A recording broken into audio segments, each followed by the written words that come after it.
నమస్తే అందరికీ T9 news కి స్వాగతం. మా T9 న్యూస్ తరపున మీ అందరికీ హ్యాపీ న్యూ ఇయర్ 2026. కొత్త సంవత్సరం వచ్చేసింది. మరి కొత్త సంవత్సరం పండుగ ఎట్లా చేసుకుంటారు? గిదేంది గిమె పండుగ అంటాను అనుకుంటారు కదా. ఇప్పుడు న్యూ ఇయర్ అని చెప్పుకుంటారు కానీ అప్పట్లో మేము ఏమనేది తెలుసా? గ్రీటింగ్ల పండుగ.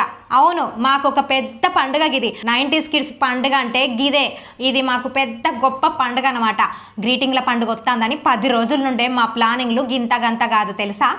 బండి నుండి వచ్చినాక సాయంత్రం పూట ఇక మంచిగా పేపర్లు చింపుకొని ఆ గ్రీటింగ్ కార్డు లోపల పెట్టి గ్రీటింగ్ కార్డ్ పైన ఈ పేపర్ తోటి మంచిగా ప్యాకింగ్ చేసి ఇక ఆ తర్వాత పైన wish you hey happy new year అని రాసి పాత సంవత్సరంకి గుడ్ బై, కొత్త సంవత్సరంకి వెల్కమ్, ఇంకా దాని మీద కొటేషన్లు కవిత్వాలు కూడా రాసుకునేది. టమాటాలతో టాటా, గులాబీలతో గుడ్ బై గిట్లా రాసుకొని మంచిగా ఇచ్చుకునేది.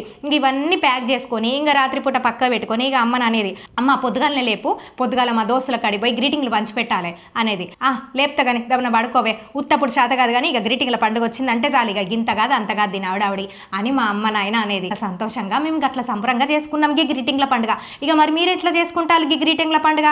ఆగండి నేను చెప్తా మీరు ఎట్లా చేసుకుంటారో. మంచిగా ఫోటో దింపుతారు. ఏ తోటో ఎట్లనో అట్లనో మంచిగా ఎడిటింగ్ చేసుకొని ఫోటో స్టేటస్లు పెట్టుకుంటారు. ఇన్స్టాలో స్టోరీలు పెడతారు, ఫేస్బుక్లో పోస్టులు పెడతారు. మహా అంటే అందరికీ వాట్సాప్లో పంపిస్తారు హ్యాపీ న్యూ ఇయర్ అని. మేము గిట్ల కాదు గట్లా చేసుకునేది.